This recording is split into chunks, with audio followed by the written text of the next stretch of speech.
We are back here on Buccaneers Total Access, brought to you by Advent Health. First half of the show, we had head coach Todd Bowles. Now, so excited to be joined by quarterback coach Thad Lewis. Thad, thank you so much for being with us. Thank you guys for having me. You get 1,000 gold stars for coming in. We were shooting this on a Monday when you have had how many hours of sleep?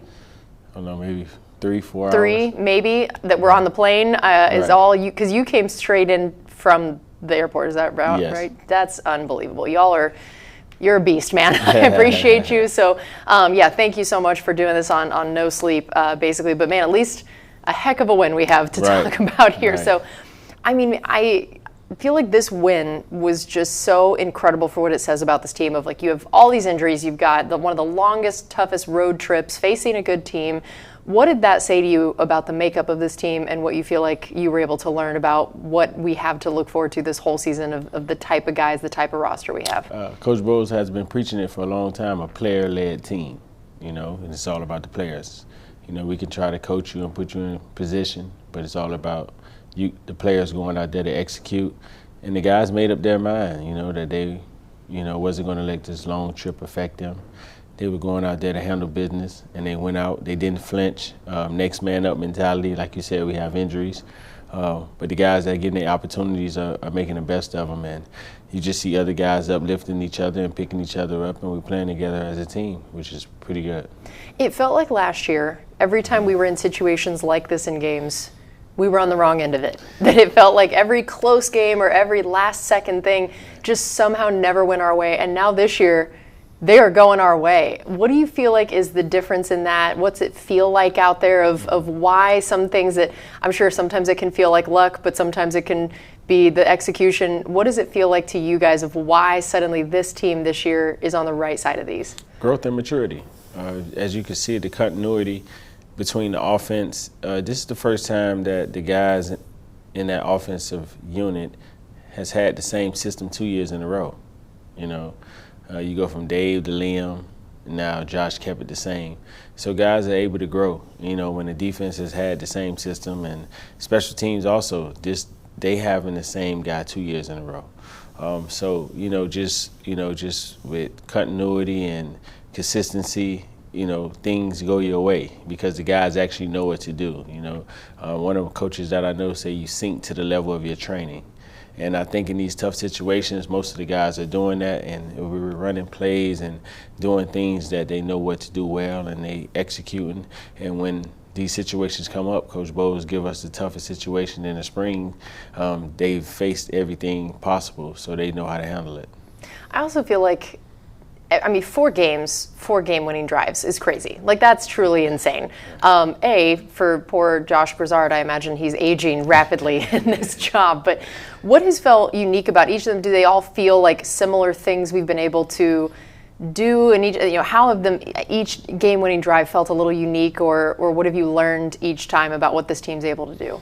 You just think about the tough, advantageous situations for the defense, having the defensive head coach all spring and training camp, and we getting our butt whooped, but they're all learning experiences, and so the guys know how to handle them. So you just look at it, look back on that, and it's like, gosh, these situations were really tough in practice against our defense, and we're going out here executing it, but we've done it before, and so I don't think it's been a situation that we haven't went over, that the guys haven't faced. And I just think they just have unwavering faith when something happens. I don't see this team shaking up or anything when something bad goes wrong. They're like, oh, well, here we go again. It's time for us to pick up the slack, and we're playing team football, and all units are helping each other out, and that's what you want to see.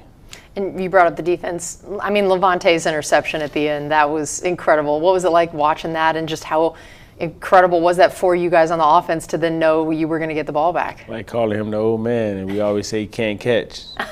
But he caught that one in a crucial situation. Yeah, y'all gave him enough grief over these last couple weeks that he got shamed into catching it.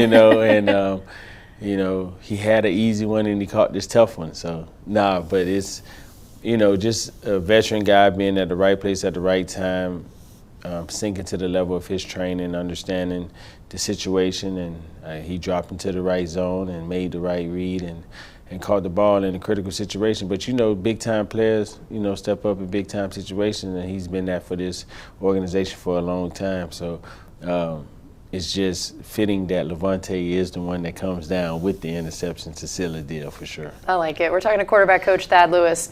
You talk about players stepping up in big situations. Chase McLaughlin, man, last week with his 60-something yarder, which is wild, and then now another game winner from him. How does that affect Baker, the offense overall, when you have a guy like that is as accurate as he is and then also can kick for as long as he is? Like, what does that do as you guys are going out there, especially when you know all you need is a field goal? And we cross the 40, we know we have 3 for sure. He's very accurate, and everybody loves him. But it just gives the offense confidence that, hey, we have points, so we can't go out here and mess this up once we get in those situations. So, in the red zone, no STPs, sacks, turnovers, or penalties, and the guys are taking that to heart because they know Chase. We have 3 with Chase, and that's good. It's good overall. Communication. With the offense, understanding like, hey, we're in field goal range. Let's not mess this up. The only thing better we can do is get 7. Other than that, we have 3. So guys have been playing well, have been cognizant of that, and that just gives you that much more confidence to go out there, understanding that once we cross the 40, we have 3. The next best thing for us to do is to get 7. Emeka's game, I think we need to go play in his hometown every week. Not that he hadn't been playing amazing before, but holy cow. I mean, 7 catches for 163 yards and a touchdown. This game was the most receiving yards by a rookie this year, and he already owns 3 of the top 5 rookie receiving performances this season. Why was this game such an explosion for him, even compared to other ones he has done that are so great? Why do you feel like he and Baker were on just such a different level, it felt like, this game? They've been on that since the spring, but I just think about last week, he was this first time being a number 1 option when Mike's out. So him getting that field and going against a number 1 DB and a number 1 guy in the NFL is different when you're the number 2 option over there when you have Mike. A little less attention. A little less attention when you. But I think the kid learned from it really good, and him and Baker, talk about situations and they communicate when we watch the practice together. Those guys ask questions and Baker communicated to him. But I just think he took that next step. Learning from the week before, understanding like if I'm gonna be the guy, I have to make those plays. If I have to step in the absence of Mike Evans, and he's just so mature to be that young. He's played a lot of football. Let's not get it twisted. Playing at Ohio State, played on big stages, but I mean, you said 7 catches, but he also had 7 targets, so he caught everything came his way. Wow. Which is crazy. That's unheard of. But I mean, the kid is playing beyond his years, and I mean, he's a great sight to see, and I'm just glad we took him at 19 for sure. Yeah, that's looking like a real good choice right at this point. How about take us through the touchdown and 2-point conversion? What did Baker and Emeka both do well on that? So during the touchdown, we caught him in the coverage we call 44 erase, where they put a triangle over the 2 inside receivers and play one-on-one on the outside, and we had the perfect play call on to nail down that safety. And Emeka knew all he had to do was win his one-on-one outside, stay away from the safety, and Baker threw a great ball. And coming back with the 2-point conversion, just understanding we've run this play. Baker has to read it inside out. The guys stayed in. Emeka did very good on the stutter, going back to the corner, and Baker just placing the ball. So just being on the same page, and we had those same scenarios in practice, and that just was good to see it play out in the game in that same situation. And Baker's first 300-yard game of the season, the efficiency, so like you talked about with Emeka, of catching all 7 with him. I mean, Baker was 29 of 33, 2 touchdowns, 0 interceptions, and over 300 yards. That is about the best stat line you can hope for as a quarterback, I imagine. So what really stood out to you about his performance in this game? That he owned it. He knew what to do. He had a pre- and a post-snap plan. He knew where the guys were lined up. He was a step ahead of the defense all day. He took what they gave him. He didn't force anything. He let the game come to him. And he was laser sharp focused throughout that entire game. And we saw it throughout the week, and especially on Friday when he had to get at the guys a little bit about let's get it going. And I just told him, man, it's your team. Sometimes you're going to have those tough talks with guys. You have to get on guys, and they're going to have to respond. And they were all aligned yesterday, which was pretty good to see. And I think we can look forward to that, the rest of the year, because those guys are on the same page. And then what have you seen as his biggest strengths this year in particular? His footwork, his command of the offense. Like I said, it's his second year in the same system. Just knowing the system. always having a pre and a pro snap plan. He's doing a better job not taking as many hits, scrambling when he has to, but taking the check downs, like taking what the defense gives. That's hard for any quarterback. I don't care. If they give you the check down 10 out of 10 times, you might on that ninth one try to push the ball downfield because you can't believe they're giving it to you. But he's doing a great job of that, keeping the ball out of harm's way, understanding that we have a chance to win every game if we do not turn it over. And we are doing a great job as an offense of that. And, I mean, it does feel like protecting the ball, he's really gotten so much better at that this year. I mean, we know last year definitely that was not the area that you guys were happiest with in his game. And outside of that, you know, one interception that he threw last week that I know he wanted back immediately. I mean, just been doing an incredible job of protecting it this year. What do you feel like it is that you guys were able to address in the offseason, or what has helped with that mindset shift, or, you know, whatever he's doing, of why this year that has sort of clicked when it's not like he was trying to turn the ball over before? It's not like that was the goal. So what happened that you guys were able to work on that feels like it really sunk in this year? Let me just go back and you watch every interception thrown last year. That sounds fun. And you just think about the situations that we threw them in. Some of them came in 2-minute drills. Some of them came in the red zone, like one last week. That cost us the game, you know, and you just look at those situations where we turned the ball over. They were not ideal. You know, it wasn't like it was a gotta-have-it situation. Some of them, you know, were bonehead mistakes. But you just watching it and owning it and talking and being honest about it and understanding that this can happen for us to win football games. We can't turn the ball over. And I think he took that to heart. And, you know, and that was just one of the aspects of the offseason that you want to scratch off your list. Hey, get it done. We got to clean this part up of your game, and we could take it to the next level. And he's doing a great job of that. He owned it, and he sat down, and he was honest with himself, and he was like, well, you know, his self-talk to himself is a little rough. You know, he had some self-talk, but it was fun. You know, it was fun to watch it, just fun to iron it all out and understanding that, hey, we can't do this. And he owned up to it, and he's playing lights out. And same thing in training camp. He didn't turn the ball over like that in training camp. So, you know, practice make permanent, not perfect. So permanently, if we don't turn it over, then we won't have to turn it over in the game. So we just got to keep that going. I like it. All right, we're going to take a quick break here on Buccaneers Total Access, brought to you by Advent Health. We're talking to quarterback coach Thad Lewis. This is Buccaneers Radio. Welcome back into Buccaneers Total Access, brought to you by Advent Health. We have quarterback coach Thad Lewis here with us. I know that we talked about the big thing that you were working on with Baker was keeping the turnovers down. What is the challenge of the ways that you sometimes have to rein him in, both whether it be turnovers or especially like trying to be, running head first through a wall, throwing a stiff arm occasionally, the things that make him great and who he is and that make guys love playing for him. Right.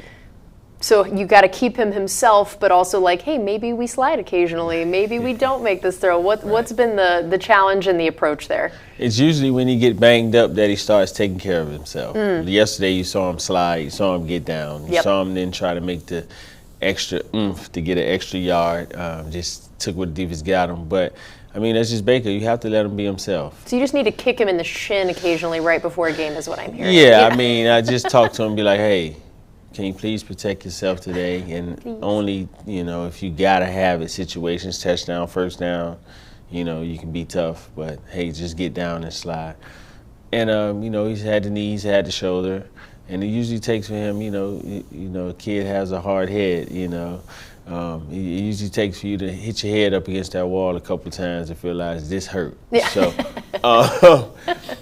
but he did a good job yesterday. But you have to let him be himself because in some of those situations you actually need it, but you want him to protect himself.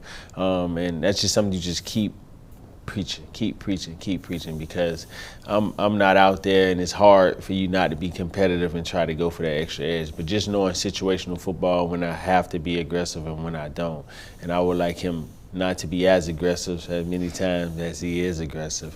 But, I mean, he's doing a better job of that. And it started yesterday. And he didn't take unnecessary hits like he took the last 2 weeks, and that was good. Whenever he is kind of banged up, whether it's now or just other times in his career, any quarterback, when you know that they are a little banged up, I always love the difference in hurt versus injured, right?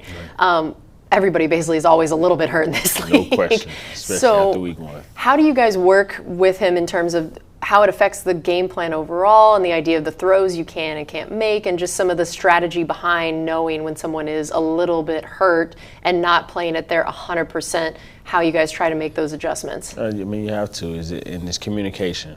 It's all about, Baker, how do you really feel today? What you can and can't do. Then that way we can limit it. We also can tell the backup guys, hey, get ready. You might have to take these reps. But just getting him the mental reps and individual drills, just going through the reads and everything so he can keep his feet, the same, even though he might not be able to physically throw the football like he was, a couple weeks ago until the end of the week. But, it's just certain things you can do to keep him mentally sharp. And, I mean, he's on top of that anyways. But, some of those reps, you hope he's not injured so he can take those reps out there on the field. Because with any quarterback, it's tough not taking reps and then going out there to play a perfect game like he did yesterday because he took every rep in practice this week. Yeah, that makes a huge difference. And you mentioned his ability to mental prep. I've heard from a lot of different people that while occasionally Baker can come across a little meatheady in the way he plays, that he is really a very cerebral quarterback, very good at preparing. So tell me what that looks like, for those of us who don't know, like what are the things about him preparing that impresses you and the mental side of his game that we don't always know about? It's like he game plans himself, so he could come in and he'll have an idea or two or something he sees and how he see the game. And so if you don't know what you're talking about, he'll call you out on it because he actually does. I mean, he comes in, he looks at first and second down, he looks at third down, he looks at the red zone, he knows the coverages, he knows all his protection issues, he knows everything. And so, I mean, his preparation is coming in early. I'm in here at 3:30, 4 o'clock in the morning. He's right behind me, just seeing him take that next step of his game. Just to prepare, and he's watching film just as much as the coaches are watching film. He has his personal laptop. He has his notes that he take. He has his color-coordinated situations he does with his highlighters. And it's so amazing to see how he prepares and the things that he do, and it's amazing. It's very amazing. We're talking to quarterback coach Thad Lewis. So the offensive line this year, holy moly, what an endeavor that's been for everybody. Of all the changes, all the movements, when that was going to be the position group, the most consistent, the most everything, and then of course it didn't go according to plan. Tell me for Baker, what is the mental aspect for him of all the different changes at offensive line, how that has affected him and his role even in getting those guys ready? I don't think it has affected him at all. I think it's shows you his ability to make guys play to the best of their ability, because people probably counted us out when certain guys went down on that offensive line. But the way he bring those guys together, the way he instill a confidence in them, the way those guys take pride in protecting him because they know the leader and the guy that's taking a snap every play, his character, his heart, what those guys mean to him. I mean, they go out every time and do an offensive line quarterback dinner. And, I mean, they'll do anything for Baker. And I think they've come together no matter who's in that lineup because of what they do as a unit, on and off the field. It shows on the field. And it don't matter who's in there. And I'm pretty sure they'll give everything they have to make sure they protect Baker. How has the chemistry tried to manifest, whether it's Graham at center, when it was Ben at center? What does that look like, and how do you try to make sure that, when you didn't have a ton of heads up that this was the plan, that Ben and Baker were on the same page there as well, and how did that work for both of those guys? You adjust and adapt. And communication, I tell everybody, over-communicate, under-assume. And I think, it was those times where we had to over-communicate everything because it was new. And those guys did a great job of that. And, in the walkthroughs and the meeting settings, just discussing it, how they see it, how they do not see it, being on the same page, the do's and the don'ts. And I think we're able to, mix and match, just because of that, communication aspect of it. And as we talk about kind of the chemistry, looking at some of our different wide receivers, one, you mentioned that you felt like you saw Baker and Emeka's chemistry all the way back in the spring. Mm-hmm. How quickly did that manifest, and why do you feel like those guys were able to get that chemistry so fast? I mean, as a veteran quarterback, you want to take a young guy and put him under your wing and, try to explain to him what you expect, what you do not expect. But that kid came in ready, and he already knew, practice, I have to go hard in practice, because if I get open in practice, the quarterback can throw me the ball in the game.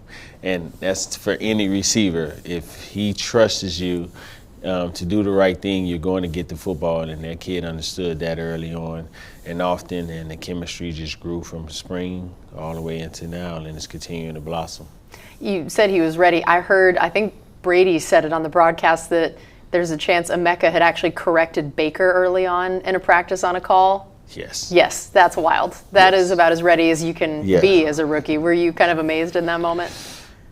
Yes and no, because you can just tell the kind of player he is, and the kid's very smart as well. And then also, I've been around Ryan Day, and I actually played for him in Philly and in San Fran, so I knew if you play on the Ryan Day team, you'll be prepared for sure. I like that. That's pretty cool. Yeah. How about the chemistry with Chris? That it's like, obviously it was there in the past, but then now it had been quite a while without them getting to work together. So when Chris was starting to come back finally, what were the ways that you were trying to use, how Baker can help Chris, knock some of that rust off, get ready, and where they stand now at this point of being back to true Baker and Chris magic? I mean, there's only so much you can do because he was very limited. But Chris is always in the game. He was always at walkthroughs. He always know the plays. He's always asking questions. He's always following. He's always coaching. He's helping the young guys out. So he never was away for the game. He impacted the game without being out there physically still, with his knowledge and, his wealth and being a veteran. But just coming back, just getting the practices and being able to do what he can and what he can't do, and I think that chemistry is always going to be there because him and Baker see things the same, and it just picked right back up, like it never left. So that's pretty cool to see. All right, we're going to take one more break here on Buccaneers Total Access, brought to you by Advent Health. We're talking to quarterback coach Thad Lewis. This is Buccaneers Radio. Welcome back into Buccaneers Total Access, brought to you by Advent Health. We are talking to quarterback coach Thad Lewis. Right before the break, we were talking about a few of the wide receivers and Baker's chemistry with them. I want to talk about both Sterling Shepard and Tez Johnson, especially after that game this last week. Right. Sterling, first of all, he and Baker, that chemistry goes back a hot minute. Right. Tell me what you love about Sterling, what Baker loves about him, and just the way he's been able to step up in these moments where, he started out practice squad for us of like, right. He thought he was maybe even done with football, comes in just because of Baker in the practice squad, and now has really become so important because of these injuries. How's he been able to do that at this point? Just a pro's pro. Just Shep's great to have on your team. He's a ball of energy. He's very funny. Shep's going to give you a laugh every day, and he brings it, and he's himself. That's how you describe Shep. But you love the guy. You love him to be on your team. Practices hard as ever. I'm talking about every route he thinks he's getting the ball, so he's running full speed, and that's great to see as a wide receiver. But it's also great, to show the young guys that this is how it's done. And it's been a joy to have him and to be around him for sure. And would he do well on that touchdown play? Him and Baker, just that chemistry of seeing each other. And it's so funny, we did scramble drill, the little things, and that was it. That was part of the scramble drill. You see the guy, and you go into the corner, he comes to you. He gives the guy what we call it like a fake left and come back in, and he attacked the football. Some people wait for the football to come to you. The thing that he did the best was attack the football where the guy couldn't knock it down, and save your quarterback right there. And that was good. Great chemistry that goes back to Oklahoma on their behalf. I like that. And Tez Johnson, this was like his coming out party, it felt like, and we'd seen him get his first catch, the week before, but now this one, man, 4 catches, over 50 yards. One was a chunk play. And what do you feel like is his potential? What are the things that Baker was excited about when we drafted this guy? And again, 7th round, I'm like, what a steal it feels like. Yes, and we just found out he can stretch the field. Found out he's very slippery with the ball in his hand. And he's just a playmaker. And I joke with him in America. I said, something about coming to the Pacific Northwest. I make you from here. Tez, you played up here in Oregon. You guys, came out your shell up here. And no, but both of them mature to be their age and asks questions, looks up to Mike and Chris, and does it the right way. Has a routine already to be so young, both of them. And I think he just took advantage of his opportunity, and his role would continue to grow. Mech just was a little further ahead of him because he's bigger, can do more. But now we're finding out that Tez, actually can do more, and he's actually in that rotation with the receivers, and I'm pretty sure, we'll see more of him for sure. And then how about Mike? How had he looked in his chemistry with Baker prior to getting injured, and what it means for Baker to lose a guy like Mike that is, as reliable as it comes? They're on the same page, and that's what you want. Those two guys have to be on the same page in order for us to be successful. And with them getting on the same page, allow Baker to get on the same page with the other guys. Mike came in the best shape, was running everything full speed, coming in, playing, and, just seeing him at his age still being able to do it, and the young guys taking after that too. And it's just been a trickle-down effect, from the oldest to the youngest guys, and that's just a great room we have right there. It's a great problem to have for sure.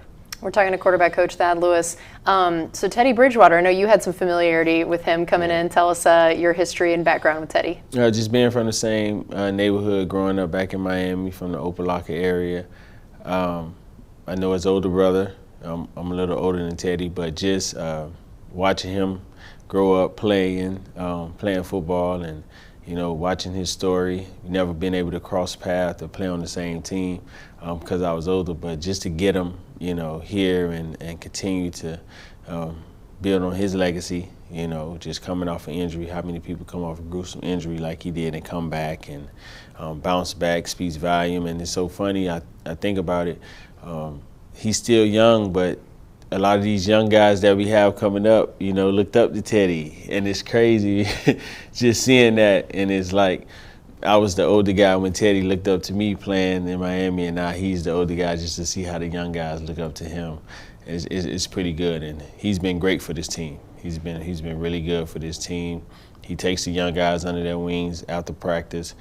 He coaches in between the lines, things he sees. He's played a lot of football, and just to have that veteran presence has been great for the Bucs. Yeah, what does he specifically bring to the quarterback room and to Baker? I know that, again, for wide receivers and other guys on the team, right, he's really amazing, but what's their chemistry become like, and the way that they complement each other well? Right. Things Baker might not see, he can see. Like yesterday, he came to him, said on the sideline in the timeout, "Hey, Baker, they playing everything top down. We got to get some of these checkdowns. Just don't be afraid to take the check down. Take the check down." Just some of that. Just seeing some of the things when coaches have to be focused on it. He can be the player coach for you. Just be Baker eyes and ears. Just another guy that can help him even in the process of game planning and studying. Those guys can get together and he can. Hey, this might be the tips and tails of when these guys are blitzing. So you need that guy in your corner. That can have your back and be your eyes and ears. To see some of the stuff you don't see. And how about just his kind of physical skills at this point on the field, and when he did get in there kind of in preseason? I know it was throwing him into the frying pan right out of the gate, right. How he hadn't been here for very long. But what do you feel like his potential is, on the field, in addition to just what he's able to do kind of in the meeting room? Just seeing his professionalism first and foremost, seeing that he came in ready, and just knowing he played a lot of football, that the game's still moving slow to him. He can process, he can go out there, he can get the ball. The thing he does well is anticipate. So when he gets in the game, some of the receivers will have to get their eyes around, because the ball might be coming. You might not see him throw it, but the ball's on the way. And he just know how to play the game of football. And he's brought that aspect, and he's helped Baker out as well, just playing the quarterback position. They actually can talk and have those conversations because they both done it, and that's great to have. Now, I know we're talking Monday morning, so y'all are at the most very beginning of the game planning for this next week, so I won't make you go into too much detail there because I know y'all still got a little bit of work to do on that front. But 49ers defense overall, we know, no Nick Bosa, that's helpful. Unfortunate, right? Yep, but still got, Fred Warner in there, who we know is, up there with Levante in terms of, some of the most talented people ever. So tell us a little bit about what Fred Warner means to prep for, and then just their defense overall and what it looks like at this point. They're a good defense. They're a good football team. Minus Nick Bosa, it doesn't matter. They're still playing at a high clip. We just saw that last Thursday night against the Rams. And Fred Warner is the glue to that defense. He makes them go. He's one of the best inside linebackers we're probably going to face this year. And last year playing with a broken bone in his foot and still making those plays is unreal. And we just know we have to account for that guy, know where he's at. But the entire defense is good, and we just have to make sure we go out there and execute and get a hat on the hat, especially in the run game, make sure we get a body on him, in order for us to be successful, for sure. And for you, what is your favorite part about getting to coach Baker? What is the thing that he brings that you, and the way you guys work well together, of just what makes that fun on these days where you got no sleep and Right. that you're still excited about for working with him? Because he's going to come to work no matter what. And he brings his hard hat every day. And he's a workaholic. And I want to just make sure I match his energy, as he comes out in practice, and he's very intentional.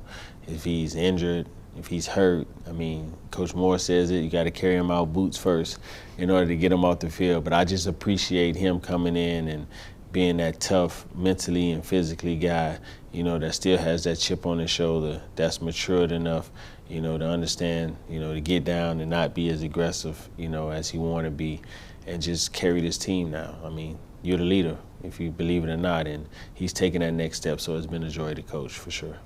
And why has he been so good at being able to handle the fact that he's had about 1,000 coordinators at this point in his career, and just his ability to adapt to that, but then how nice, the way he and Grizzard have been able to bond now between last year and this year? He's coachable. Most people don't think some of these quarterbacks and they superstardom are not coachable. He's a very coachable guy. He has his ideas and things like that, but it's collective. Everything's collective. It's what you like, what you don't like, what best suits you, what can he do best to put him in the most advantageous situations to go out there. And it's a collective group effort. We don't work for each other, we work with each other, and that's the best way to have it. Well, Coach, thank you again so much for coming in and talking to me on, again, I know a really rough schedule day, so thank you. We really do appreciate it, and again, congratulations on that huge win. All right, thanks for having me. All right, that's going to do it for us on Buccaneers Total Access, brought to you by Advent Health. This is Buccaneers Radio.